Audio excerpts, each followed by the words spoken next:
Olá, pessoal. Tudo bem? Espero que vocês estejam bem. Essa é mais uma aula remota, gravada, do conteúdo do... Muito bem, isso mesmo. Sétimo ano. Sétimo ano, nós estamos avançando bem e chegamos hoje no processo de colonização da América Espanhola. E aí a gente percebe que esse processo de colonização ele ocorre de uma forma diferente da nossa, em que as colônias conseguem certa autonomia, porque a Espanha não consegue dar conta de tantas colônias que possui aqui na América. Então, há um clima de fragilidade e uma relação mais frágil se você começar a fazer uma comparação com a colonização Portugal-Brasil. Fatalmente isso você vai perceber com muita facilidade. Então, esse processo de colonização, como a Espanha vai implementar o seu processo de exploração, de que maneira vai ocorrer, com que interesses, quem são aqueles nomes, aqueles navegadores que vão iniciar o processo de colonização, e depois a gente vai ver, quando chegarmos no oitavo ano, quem são os personagens que vão lutar pelo processo de independência. Vale ressaltar também que esse processo aqui, ele não tardou a ser iniciado, ele não demorou, guardando as devidas proporções, como demorou a colonização portuguesa aqui no Brasil, cerca de 30 anos. Mas esse tempo se demorou pouco, demorou muito. 30 anos, essa questão é muito relativa, não é? Ela compõe até a possibilidade de a gente realizar um debate. Será que foi tarde? Será que demorou muito? Será que foi rápido? E por aí vai. Então, esse processo aqui, essa colonização, esse evento espanhol aqui na América, vai designar, vai fazer com que a gente perceba e analise, ainda lembrando situações da formação da escravidão, inclusive os índios, não é, na América Espanhola vão ser escravizados, efetivamente serão escravizados, é uma característica que difere da nossa. A nosso índio também foi escravizado, mas não por muito tempo, porque o índio aqui no Brasil ele não se adaptou ao trabalho coercitivo. Professor, o que vem a ser esse trabalho coercitivo, esse trabalho que o senhor está mencionando aí? Vem a ser aquele trabalho forçado, mediante o não cumprimento dele, mediante os castigos físicos. E aí nós vamos perceber que essa é uma tônica, é uma coisa que acontece muito. Os nativos, os índios da América Espanhola, eles têm um trabalho forçado, realizam esse trabalho de escravidão, e também, com o passar do tempo, os próprios nativos, aqueles que começam a ver o desenvolvimento da América, os nascidos da América também vão vivenciar esse processo de escravidão. E, além disso, vai chegar uma grande quantidade de negros vindos da África para ocupar a região da América Espanhola, né? Principalmente do país hoje onde está a Colômbia. Deu para entender? A Colômbia.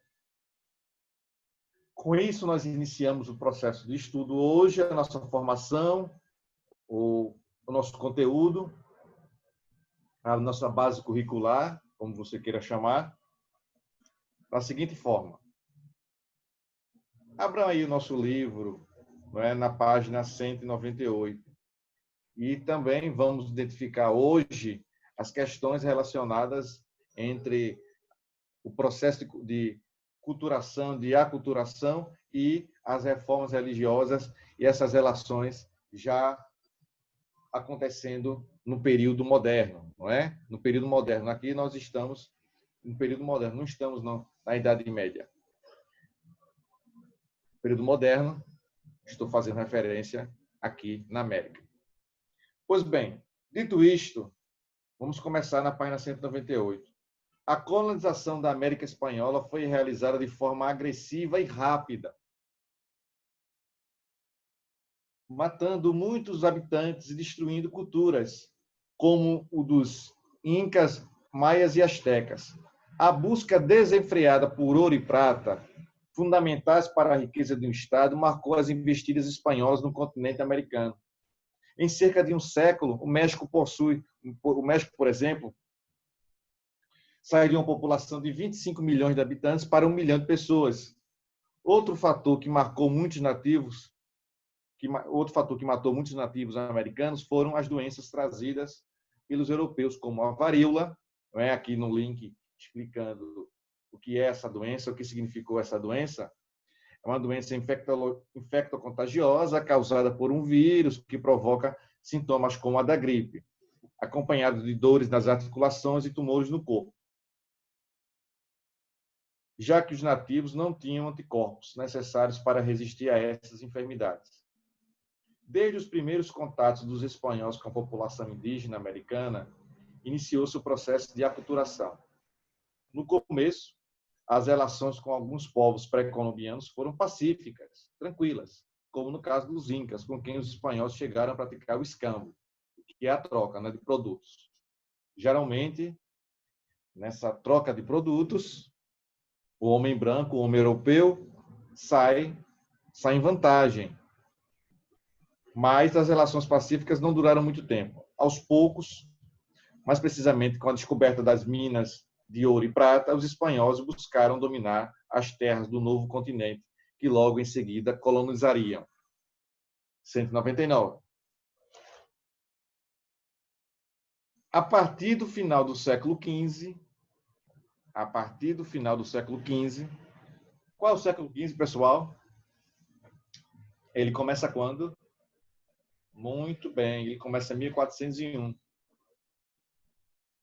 e termina em 1500. É isso? Os espanhóis e ameríndios disputavam o controle das terras de forma violenta. Hernán Cortés, em 1519, tratou de invadir o Império Azteca, que era considerado o maior entre os povos pré-colombianos. Cortés possuía um exército equipado com canhões, armas de fogo e cavalos, enquanto os ameríndios tinham um número grande de guerreiros e armas manuais, como o arco e a flecha. A colonização espanhola não tardou a se iniciar, não demorou. Ele está pontuando isso porque nós bem sabemos da demora dos portugueses para chegarem à colonização efetiva aqui no Brasil. Não é? Passou 30 anos. Não é isso? Então, a partir do século XV foram estruturados 5 núcleos de povoamento, que teriam a função de organizar a exploração das minas de ouro e prata.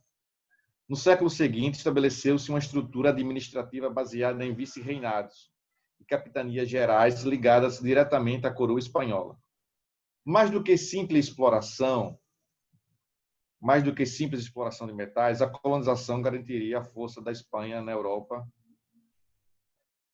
diante de outras nações que disputavam o mesmo espaço como Portugal. Beleza?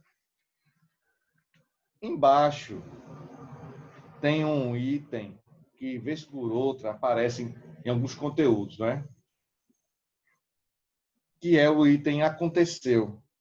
E esse item aconteceu no caso específico da página 199, no caso específico desse conteúdo, o que é que ele traz para a gente? Ele traz para a gente, em relação às missões católicas, como a questão da religião católica está inserida para o desenvolvimento da América Espanhola. Assim como os jesuítas chegaram ao nosso país, chegaram também aqui na América Espanhola. As missões católicas organizadas pelos jesuítas na América Espanhola foram fundamentais para a colonização. A Igreja Católica e a coroa espanhola tinham objetivos diferentes, mas que se confundiam no projeto de explorar o chamado Mundo Novo. Enquanto a Espanha queria explorar as minas, os católicos visavam catequizar os nativos com a finalidade de aumentar o número de seguidores. Deu para entender? O objetivo da Igreja Católica é um objetivo religioso, e o objetivo da coroa espanhola era um objetivo tipicamente econômico, explorar a região, para enfrentar o crescimento das igrejas protestantes e do islamismo.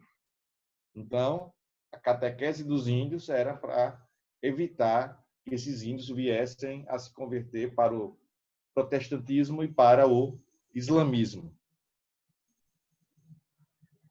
Esse processo de catequização não foi fácil. Os nativos demoraram a aceitar a doutrina católica. Em vários momentos, chamais e pajés enfrentavam os missionários jesuítas, que por sua vez, acusavam os indígenas de serem seguidores dos demônios. Aqueles que não se convertessem eram perseguidos e assassinados. Um caso bem conhecido foi a fundação da missão de São Carlos, em que os jesuítas afirmavam que os chamais eram os ministros do demônio. Aos poucos, os jesuítas se tornaram protetores dos nativos, pois não concordavam com a escravização realizada pela coroa espanhola. Deu para entender? Então, a questão religiosa aqui tem um objetivo bem nítido, bem claro, que é evitar a questão do avanço do movimento protestante e do islamismo. Que avanço é esse? Que os nativos, que os índios pudessem se converter à religião protestante. Eles não queriam que isso acontecesse. E para isso, os jesuítas eram responsáveis para evitar que isso pudesse acontecer. Os primeiros núcleos de povoamento espanhol. 200. A colonização espanhola na América começou de forma organizada, com a implantação de núcleos de povoamento permanentes, que eram em número de 5, e foram estabelecidos